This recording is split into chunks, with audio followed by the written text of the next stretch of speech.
श्रोतेहो नमस्कार. आपण श्रवण करत आहात श्री शिवमहापुराण भाग 30. मागील भागामध्ये आपण शिवमहापुराणातील रुद्रसंहितेतील चतुर्थ खंडातील अध्याय 11 ते अध्याय 15 या दरम्यानचा सर्व कथाभाग श्रवण केला. आज या भागामध्ये आपण अध्याय 16 ते अध्याय 20 या दरम्यानचा सर्व कथाभाग श्रवण करूयात. चला तर सुरुवात करूयात. भाग 30. ब्रह्माजी पुढील शिवकथा नारदांना सांगू लागले.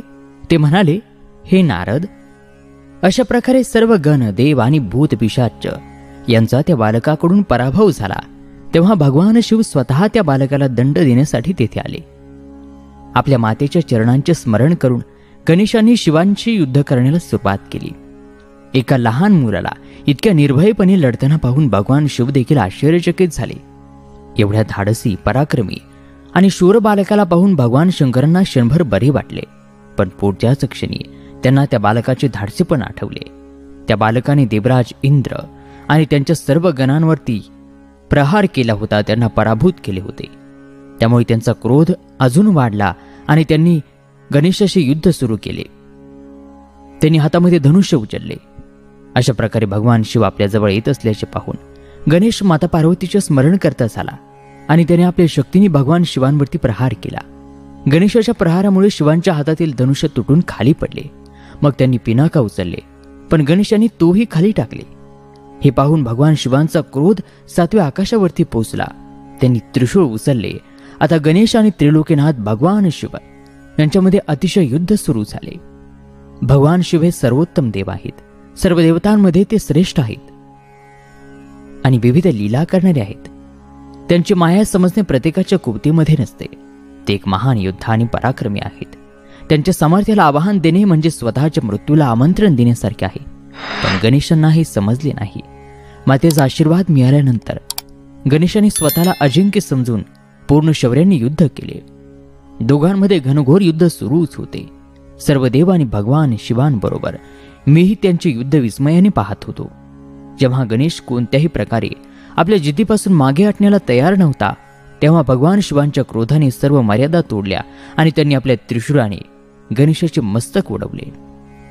नारदजी पुढे म्हणाले, हे परमपिता, जेव्हा भगवान शिवांनी रागाच्या भरामध्ये पार्वतींचा प्रिय पुत्र गणेशाचा शिरच्छेद केला, तेव्हा पुढे काय झाले? गणेशांच्या मृत्यूची बातमी ऐकून पार्वतीने काय केले?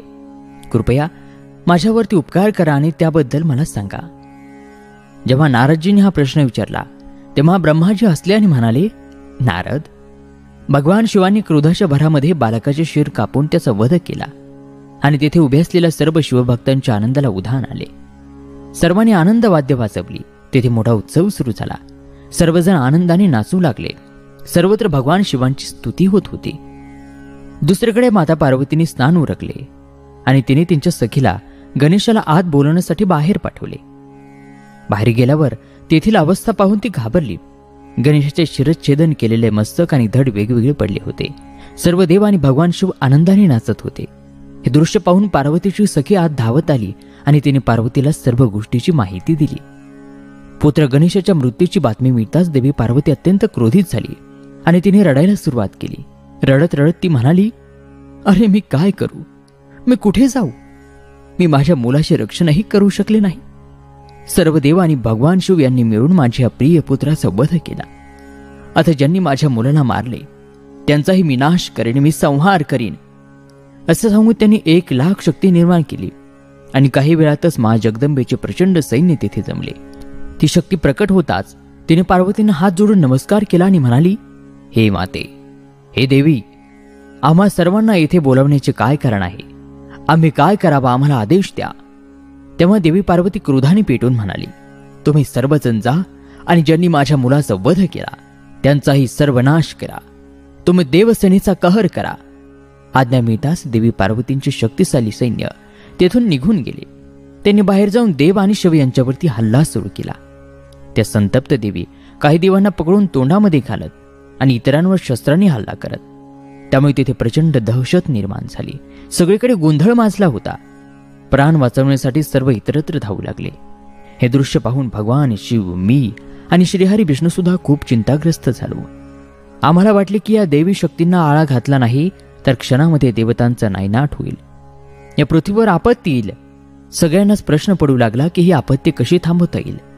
नारद, त्याच क्षणी तू आलास आणि म्हणालास की हा नरसंहार फक्त देवी पार्वतीच थांबवू शकतात. यासाठी त्यांची स्तुती करून त्यांना प्रसन्न करा. त्यांचा राग शांत झाला तर हे सर्व थांबवू शकते. सर्व देवतांना तुझी ही कल्पना खूप आवडली, पण देवी पार्वतींच्या कोपाने सगळे घाबरले. त्यांच्यासमोर जाण्याची कोणाची हिंमत नव्हती. सर्वांनी तुला पुढे नेले. आम्ही सगळे राजवाड्याच्या आत पार्वतींकडे आलो. सर्व देव मिळून देवीची स्तुती करू लागले. ते म्हणाले, हे जगदंबे, हे चंडिके, आम्ही सर्व तुम्हाला प्रणाम करतो. तुम्ही आदिशक्ती आहात. तुम्ही अत्यंत शक्तिशाली आहात. हे जग निर्माण करणाऱ्यात माता, तुम्ही स्वतःच प्रकृती आहात. जेव्हा तुम्ही आनंदी असता तेव्हा तुम्ही अपेक्षित परिणाम देता, पण जेव्हा तुम्ही क्रोधित होता तेव्हा तुम्ही सर्व काही नष्ट करता.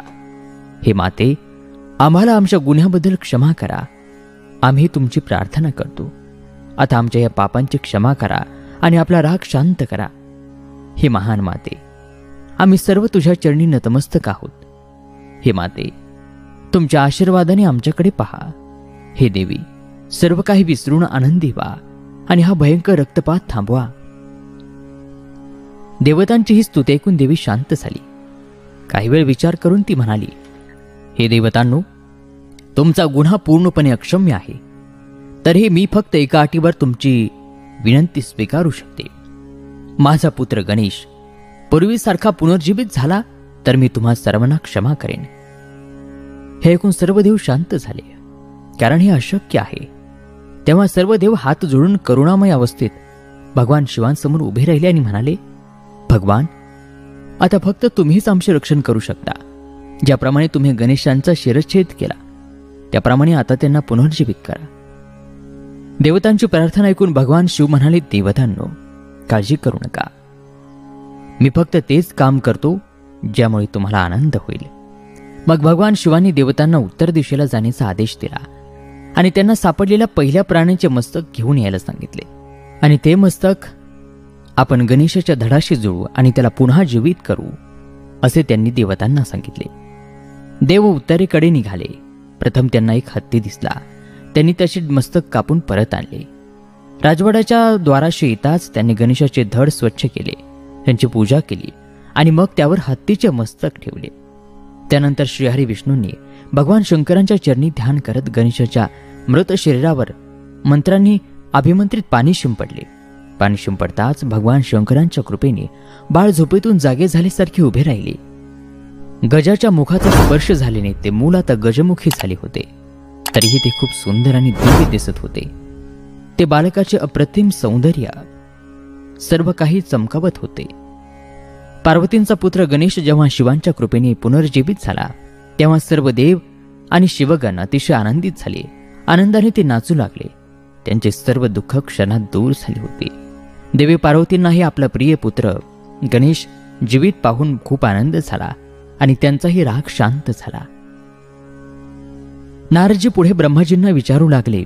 नारदजी म्हणाले, हे परमपिता, भगवान शिवांच्या कृपेने पार्वतींचा पुत्र गणेश पुन्हा जीवित झाला तेव्हा काय झाले? पुनर्जीवित झाल्यानंतर तो काय म्हणाला? नारदजींचा प्रश्न ऐकून ब्रह्माजी म्हणाले, हे नारद, श्रीहरी विष्णूंनी हस्तीचे मस्तक गणेशाच्या धडाला जोडून त्याला पुनर्जीवित केले. तेव्हा देवी पार्वती हे पाहून खूप आनंदित झाले. त्यांनी गणेशाला मिठीमध्ये घेतले, त्याचे चुंबन घेऊ लागले. मग त्यांनी गणेशाला सुंदर वस्त्र आणि रत्नजडित आभूषणे प्रदान केले. पुष्कळ सिद्धी आणि मंत्रांनी आपल्या पुत्राची विधिवत पूजा केल्यावर पार्वतींनी गणेशाच्या मस्तकावर हात ठेवला आणि त्याला आशीर्वाद दिला. देवी त्याला म्हणाली, हे माझ्या प्रिय पुत्र गणेश, मातेच्या आज्ञेमुळे तुला खूप त्रास सहन करावा लागला, पण आजपासून तुला कधीही कोणत्याही प्रकारचा त्रास होणार नाही. सर्व देव तुझी पूजा करतील. हे पुत्र, तुझ्या कपाळी सिंदूर रंगाची आभा आहे, म्हणून तुझी नेहमी सिंदुराने पूजा केली जाईल. इच्छित सिद्धी आणि फलप्राप्तीसाठी जो कोणी तुझी सिंदूर लावून पूजा करतो त्याच्या मार्गात येणारे सर्व अडथळे दूर होतील. अशा प्रकारे जेव्हा देवी पार्वतींनी गणेशांना आशीर्वादाचा वर्षाव केला तेव्हा भगवान शिव देखील आनंदाने गणेशाच्या मस्तकाला स्पर्श करू लागले. माता पार्वतीने आनंदाने प्रथम भगवान शिवांकडे पाहिले आणि मग गणेशांना उद्देशून ती म्हणाली, गणेश, हे तुझे पिता भगवान शिव आहेत. तेव्हा गणेश ताबडतोब उभे राहिले आणि भगवान शंकरांच्या चरणांवर मस्तक टेकून झालेल्या अपराधाची क्षमा मागू लागले. गणेश म्हणाला, हे बाबा, अज्ञानामुळे मी तुम्हाला ओळखू शकलो नाही, म्हणून मी तुम्हाला महालामध्ये आत येण्याची आज्ञा दिली नाही. हे पिताश्री, मला माझ्या या अपराधाची क्षमा करा. आपला पुत्र गणेश अशा प्रकारे क्षमा मागताना पाहून भगवान शिवही आनंदित झाले. त्यांनी त्याला क्षमा केली. तेव्हा मी भगवान विष्णू आणि भगवान शिव म्हणालो, ज्याप्रमाणे या जगामध्ये आपण तिन्ही देवांची पूजा केली जाते, त्याप्रमाणे गणेशाचीही सर्वजण पूजा करतील. कोणत्याही शुभ कार्यामध्ये प्रथम गणेशाची आराधना केली जाईल आणि त्यानंतर आपणा सर्वांची, तरच ती पूजा यशस्वी मानली जाईल. अन्यथा त्या पूजेचे फळ मिळणार नाही. मग भगवान शिवांनी विविध प्रकारच्या वस्तूंनी गणेशाची पूजा केली. त्यानंतर मी, विष्णू, पार्वती आणि इतर सर्व देवतांनी विधीपूर्वक त्यांची पूजा केली. त्यानंतर सर्व देवतांनी त्यांना इच्छित फल दिले आणि त्यापासून श्री गणेशाला अग्रपूजेचा आशीर्वाद मिळाला. ब्रह्माजी पुढे म्हणाले, हे नारद, अशा प्रकारे गणेश पुनर्जीवित झाल्यानंतर सर्वत्र जल्लोष झाला. सगळ्यांना खूप आनंद झाला. सर्व देव त्याला विविध प्रकारचे वरदान देत होते. तेव्हा देवांश देव महादेवांनीही गणेशावर विशेष कृपा केली आणि ते म्हणाले, हे गिरिजानंदन, तू माझा दुसरा पुत्र आहेस. तुला ओळखले नाही म्हणून तुझा इथे अपमान झाला. म्हणून माझ्या भक्तांनी तुझ्यावर हल्ला केला. पण आजपासून तुला कोणीही विरोध करणार नाही. तुझी सर्वांकडून पूजा होईल. तू आदरणीय होशील. तू अत्यंत तेजस्वी आणि पराक्रमी आहेस, कारण तू जगदंबेच्या शक्तीतून जन्माला आला आहेस. या जगातील प्रत्येक जीव तुझ्या शौर्याचे आणि धैर्याचे कौतुक करेल. आजपासून तू माझ्या सर्व शिवगणांचे अध्यक्ष आहेस. ते सर्व फक्त तुझ्या आदेशाचे पालन करतील. आजपासून तुला गणपती या नावानेही ओळखले जाईल. असे बोलून भगवान शिव शांत झाले. शिव पुढे म्हणाले, हे गणेशा, तुझा जन्म भाद्रपद महिन्यातील कृष्ण पक्षातील चतुर्थी तिथीला देवी पार्वतींच्या शुद्ध हृदयातून चंद्र उगवण्याच्या वेळी झाला. म्हणून आजपासून जो कोणी तुझे स्मरण करून पूर्ण भक्तिभावाने व्रत करेल, त्याला सर्व सुखाची प्राप्ती होईल. मार्गशीर्ष महिन्यातील कृष्ण पक्षातील चतुर्थीला सकाळी स्नान करून व्रत करावे. धातू प्रवाळ किंवा मातीची मूर्ती बनवून त्याला अभिषेक करावा. त्यानंतर देवी सुगंध, चंदन आणि सुगंधी पुष्पांनी मूर्तीची पूजा करावी. रात्री 3 गाठी 12 बोटे लांब असलेला 101 दुर्वांनी पूजा करावी. त्यानंतर धूप, दीप, नैवेद्य, तांबूल आणि अर्घ्य देऊन गणेशाची पूजा करावी. त्यानंतर बालचंद्राची पूजा करा. नंतर ब्राह्मणांना उत्तम भोजन द्यावे. मिठाशिवाय अन्न स्वतः खावे. अशा प्रकारे हे सर्वोत्तम गणेश चतुर्थीचे व्रत पाळावे.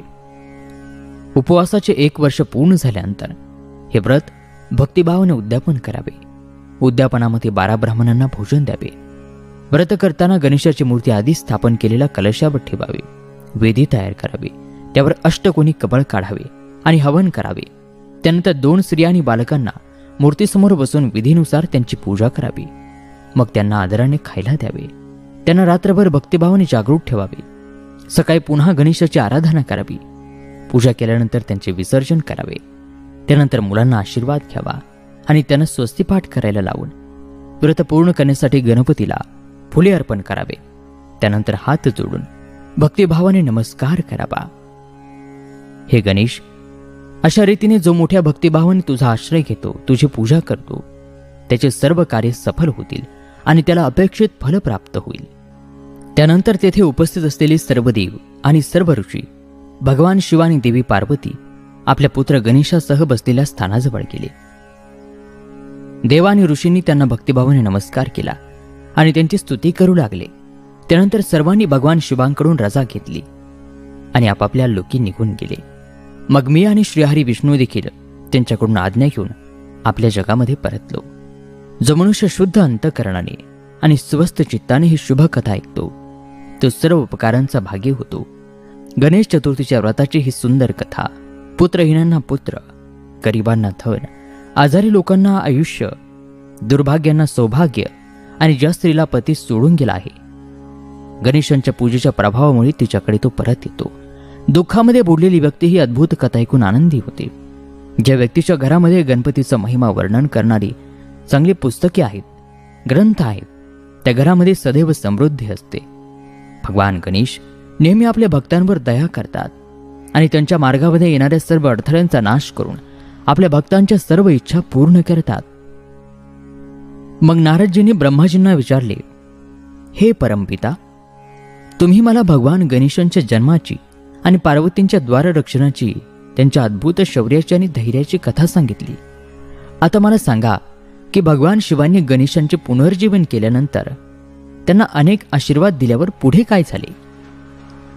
तेव्हा ब्रह्माजी म्हणाले, हे नारद, भगवान शिव आणि पार्वती आपले 2 पुत्र गणेश आणि कार्तिकेयांसह कैलास पर्वतावर त्यांच्या निवासस्थानी आनंदाने राहू लागले. गणेश आणि कार्तिकेय यांच्या बालपण पाहून शिव आणि पार्वती खूप आनंदित झाले. ते त्यांचे खूप लाड करायचे. दोघेही आपल्या मातापित्यांची भक्तिभावाने पूजा करत, त्यामुळे शिव आणि पार्वती नेहमी प्रसन्न असत. हळूहळू या लीलांमध्ये काळ पुढे गेला आणि गणेश आणि कार्तिकेय तरुण झाले.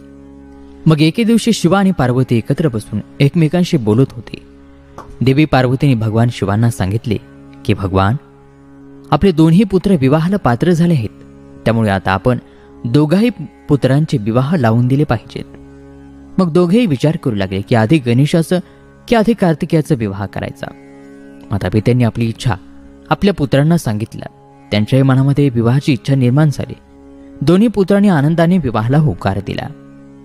तेव्हा भगवान शिव आपल्या पुत्रांना म्हणाले, हे पुत्रांनो, तुम्ही दोघेही आम्हाला अतिशय लाडके आहात, पण तुमच्या दोघांपैकी कोणाचा विवाह पहिला करायचा याबाबत आम्ही गोंधळलो आहोत. म्हणून आम्ही कल्पना घेऊन आलो आहोत. तुमच्यापैकी जो कोणी पृथ्वीला प्रदक्षिणा घालेल आणि आधी परत येईल त्याचा विवाह पहिल्यांदा होईल. आपल्या पित्याचे हे शब्द ऐकून कुमार कार्तिकेय ताबडतोब आपल्या वाहनावर बसले आणि शक्य तितक्या लवकर पृथ्वी प्रदक्षिणा करण्यासाठी आपल्या पित्याची आज्ञा घेऊन निघाले. परंतु श्री गणेश त्याच ठिकाणी उभे राहिले आणि काहीतरी विचार करू लागले. त्यानंतर ते घरात गेले आणि स्नान करून पुन्हा आईबाबांकडे आले आणि म्हणाले, तुम्ही दोघे माझ्या बसलेल्या आसनावर बसा. मला तुम्हा दोघांना प्रदक्षिणा करायची आहे. तेव्हा भगवान शिव आणि देवी पार्वती आनंदाने आसनस्थ झाले. शिव आणि पार्वतींच्या आसनावर बसल्यानंतर गणेशाने त्यांना वारंवार हात जोडून नमस्कार केला आणि विधीप्रमाणे त्यांची पूजा केली. पूजा केल्यानंतर भक्तिभावाने 7 वेळा प्रदक्षिणा घातली. मातापित्यांना 7 वेळा प्रदक्षिणा घातल्यानंतर गणेशाने हात जोडून भगवंतासमोर उभे राहून त्यांची स्तुती केली आणि म्हटले, मी तुमची आज्ञा पूर्ण केली आहे. आता कृपया लवकरात लवकर माझा विवाह पूर्ण करा. हे ऐकून शिव आणि पार्वतींनी गणेशाला पृथ्वीला प्रदक्षिणा घालून येण्याचे सांगितले. ते म्हणाले की ज्याप्रमाणे कार्तिकेय पृथ्वीभोवती फिरत आहेत त्याप्रमाणे तूही जाऊन त्याच्या आधी परत ये, तरच तुझा पहिल्यांदा विवाह होऊ शकतो. भगवान शिवांचे शब्द ऐकून गणेश म्हणाले, तुम्ही दोघेही खूप बुद्धिमान आहात. तुमच्या ज्ञानाला मर्यादा नाही. तुम्ही धर्म आणि शास्त्रामध्ये पारंगत आहात. तुमच्या आज्ञेनुसार मी पृथ्वीला प्रदक्षिणा एकदा नाही तर 7 वेळा केली आहे. हे ऐकून शिव आणि पार्वतींना आश्चर्य वाटल्याने ते म्हणाले, हे गणेश, पृथ्वीची 7 बेटे, महासागर, पर्वत आणि किनारे यांना तू कधी प्रदक्षिणा केली? तू इथून कुठेही गेला नाहीस. भगवान शिव आणि देवी पार्वतींना पडलेला हा प्रश्न ऐकून गणेश म्हणाले, मी तुम्हा दोघांचीही पूजा करून 7 वेळा प्रदक्षिणा केली. अशा प्रकारे मी पृथ्वीभोवती माझी प्रदक्षिणाच पूर्ण केली आहे. वेदांमध्ये असे वर्णन आहे की मातापित्यांची भक्तिभावाने पूजा केल्यानंतर त्यांची प्रदक्षिणा केल्याने पृथ्वी प्रदक्षिणेचे पुण्य प्राप्त होते. मातापित्यांच्या चरणांचे धूळ हेच पुत्रासाठी मोठे तीर्थ आहे. वेद हे सिद्ध करतात, मग तुम्ही हे मान्य करायला का नकार देत आहात? हे पिताश्री, तुम्ही परमात्मा आहात, निर्गुण निराकार परब्रह्म ईश्वर आहात. आपण हे कसे नाकारू शकता? कृपया मला सांगा की शास्त्रानुसार हे चुकीचे आहे का? अशा प्रकारे भगवान गणेशांचे शब्द ऐकून शिव आणि पार्वतींना अत्यंत आश्चर्य वाटले. आपला पुत्र गणेश वेद आणि शास्त्रांमध्ये पारंगत आहे हे कळल्यावर त्यांच्या आनंदाला पारावारच उरला नाही. तेव्हा भगवान शिव हसत हसत म्हणाले, हे गणेश, बलवान आणि धैर्यवान असण्यासोबत तू अत्यंत हुशार देखील आहेस. हे खरे आहे की ज्याच्याकडे बौद्धिक शक्ती आहे तो सर्वात शक्तिशाली देखील असतो. बुद्धिमत्तेशिवाय बळाचा वापरही शक्य नाही. अविचारी माणूस जेव्हा संकटामध्ये अडकतो तेव्हा तो सशक्त असूनही स्वतःला सोडवू शकत नाही. वेद आणि पुराण सांगतात की मातापित्यांना सर्वोच्च स्थान आहे. स्वर्ग त्यांच्या पायाशी आहे. त्यांच्या आज्ञेचे पालन करणे हेच पुत्राचे कर्तव्य आहे. त्यांची क्रांती पृथ्वीच्या क्रांतीपेक्षाही मोठी आहे. त्यामुळे तू म्हणतो हे देखील सत्य आहे. तू कार्तिकेयापूर्वीच पृथ्वीभोवती प्रदक्षिणा पूर्ण केली आहेस. त्यामुळे आम्हाला तुझा पहिल्यांदा विवाह करावाच लागेल. जेव्हा भगवान शिव आणि पार्वतीने गणेशांच्या प्रस्तावाला पाठिंबा दिला आणि तो स्वीकारला, तेव्हा गिरिजानंदन आनंदित झाला आणि आपल्या मातापित्यांना नमस्कार करून तेथून निघून गेला. आपल्या प्रिय पार्वतींसोबत बसलेल्या महादेवांना काळजी वाटत होती की विवाहासाठी वधू कुठे शोधायची. असा विचार करत असताना प्रजापती विश्वरूप कैलास पर्वतावर आले आणि त्यांनी भक्तिभावाने भगवान शिवांना नमस्कार केला, त्यांची स्तुती केली. महादेवांनी त्यांच्याकडून कैलासाला येण्याचे कारण जाणून घ्यायचे असता मग त्यांनी आनंदाने उत्तर दिले. विश्वरूप म्हणाले, हे प्रभू, मी तुमच्याकडे माझ्या 2 कन्या रिद्धी आणि सिद्धी यांच्या विवाहाचा प्रस्ताव घेऊन आलो आहे. प्रभू, रिद्धी आणि सिद्धी सुंदर आणि सर्व गुणांनी परिपूर्ण आहेत. मला त्यांचा विवाह आपल्या पुत्रांशी करायचा आहे. प्रजापती विश्वरूपांचे हे शब्द ऐकून भगवान शिव आणि देवी पार्वतींना खूप आनंद झाला आणि मग त्यांनी त्यांचा विवाह प्रस्ताव स्वीकारला. भगवान शिवांनी आपला प्रिय पुत्र गणेशाचा विवाह सिद्धी आणि रिद्धी अर्थात बुद्धीशी आनंदाने पार पाडला. या शुभ सोहळ्याला सर्व देव आनंदाने सहभागी झाले होते. त्यांनी आपल्या पत्नीसह गणेशाला अनेक आशीर्वाद आणि शुभेच्छा दिल्या आणि आपापल्या ठिकाणी परतले. त्यानंतर श्री गणेश आपल्या 2 पत्नींसोबत आनंदाने राहू लागले.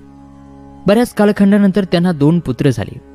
सिद्धीपासून जन्मलेल्या पुत्राचे नाव शुभ आणि बुद्धीपासून अर्थात रिद्धीपासून जन्मलेल्या पुत्राचे नाव लाभ असे ठेवण्यात आले. अशा प्रकारे श्री गणेश आपल्या 2 पत्नी आणि 2 मुलांसह सुखाने राहू लागले. श्री गणेश आपले जीवन आनंदाने व्यतीत करत असताना बराच काल उठला. तेव्हा कुमार कार्तिकेय पृथ्वीची प्रदक्षिणा पूर्ण करून परतले. ते घरी पोहोचणार होते तेव्हा वाटेमध्येच त्यांना नारद भेटले. आणि नारद, तू तेव्हा कार्तिकेयांना सांगितलेस की तुझ्या मातापित्यांनी तुला सावत्र आईसारखे वागवले. तुला पृथ्वीभोवती पाठवल्यानंतर तुझा भाऊ गणेश याने 2 सुंदर कन्यांशी विवाह केला. आता त्याला 2 पुत्र असून तो सुखाने आपले जीवन व्यतीत करत आहे. हे तुमच्या पित्यांनी तुमच्याशी चांगला व्यवहार केला नाही. नारद, तुझ्याकडून हे शब्द ऐकून कार्तिकेय संतापला आणि तो अत्यंत अस्वस्थ झाला आणि लवकरात लवकर घरी पोचला. त्याचा चेहरा रागाने लाल झाला होता. कैलास पर्वतावर पोहोचल्यानंतर त्यांनी मातापित्यांना हात जोडून नमस्कार केला. त्यानंतर त्यांनी या विषयावर आपली नाराजी पालकांसमोर व्यक्त केली. कार्तिकेयाने सांगितले की तुम्ही दोघांनीही कपटाने तुमच्या मुलाला इथून पळवून लावले आणि तुमचा प्रिय पुत्र गणेशाचा विवाह शांतपणे लावून दिला. तुम्ही दोघांनीही मला सावत्र पुत्रासारखे वागवले आहे. तुम्हाला हा गणेशाचा विवाह करायचा असता तर मला एकदा सांगितलं असतं ना. मी स्वतः गणेशाचा विवाह उत्साहाने आणि आनंदाने करू दिला असता. पण तुम्ही माझी फसवणूक केली. तुम्हाला एकच पुत्र प्रिय आहे, दुसरा आहे किंवा नाही याने तुम्हाला काही फरक पडत नाही. त्यामुळे मी इथून कायमच निघून जात आहे. आता मी क्रौंच पर्वतावर जाऊन तेथे सदैव तपश्चर्या करेन. असे बोलून कुमार कार्तिकेय तिथून निघून गेले. भगवान शिव आणि पार्वतींनी त्यांना समजवण्याचा खूप प्रयत्न केला पण त्यांनी त्याकडे साफ दुर्लक्ष केले. नारद, त्या दिवसापासून स्वामी कार्तिकेय कुमार या नावाने प्रसिद्ध झाले. तेव्हापासून त्यांचे नाव कुमार कार्तिकेय या नावाने 3 लोकांमध्ये प्रसिद्ध झाले. कार्तिकेयांचे नाव म्हणजे पापरहित, शुभ, पुण्यकारक आणि ब्रह्मचारी शक्ती प्रदान करणारे आहे. कृती नक्षत्रातील कार्तिक पौर्णिमेच्या दिवशी जो कोणी भगवान कार्तिकेयांची पूजा करतो त्यांचे सर्व पापे नष्ट होतात आणि त्याला अपेक्षित फलप्राप्ती होते. या दिवशी सर्व देव आणि ऋषीमुनी देखील कार्तिकेयाच्या दर्शनासाठी जातात. दुसरीकडे कुमार कार्तिकेयांच्या रागाने तिथून निघून जाण्याने माता पार्वती खूप दुःखी होती. ते भगवान शिवांना घेऊन क्रौंच पर्वतावर गेली. त्यांना पाहताच कार्तिकेय तिथून निघून गेले. तेव्हा भगवान शिव त्या उत्तम ठिकाणी गेले जेथे त्यांच्या पुत्रांनी तप केले होते आणि मल्लिकार्जुन नावाचे ज्योतिर्लिंग तिथे स्थापन करण्यात आले. आजही देवी पार्वतींसह ते तिथे विराजमान आहेत. त्या दिवसापासून भगवान शिव आणि देवी पार्वती दोघेही आपला पुत्र कार्तिकेयला शोधण्यासाठी अमावस्येला शिव आणि पौर्णिमेला देवी पार्वती क्रौंच पर्वतावर जातात. ब्रह्माजी पुढे म्हणाले, हे नारद, अशा प्रकारे मी तुला सर्व पापांचा नाश करणारी श्री गणेश आणि कार्तिकेय यांची चरित्र कथा सांगितली. जो मनुष्य भक्तिभावाने याचे पठण किंवा श्रवण करतो त्याचे सर्व मनोरथ पूर्ण होतात. ही कथा पापनाशक, सुख देणारी आणि मोक्ष देणारी आहे, तशीच कल्याणकारी आहे. म्हणून निष्काम भक्तांनी ही कथा अवश्य श्रवण केली पाहिजे. पठण केली पाहिजे. आणि श्रोतो, याचबरोबर शिवमहापुराणातील भाग 30 आणि रुद्रसंहितेतील चतुर्थ खंड येथे समाप्त होत आहे. उद्याच्या भागापासून पंचम खंडाला सुरुवात होत आहे. तेव्हा उर्वरित कथा पाहायला विसरू नका आपल्या जकी भक्ती मराठीवरती. तोपर्यंत नमस्कार, धन्यवाद. ओम नमः शिवाय.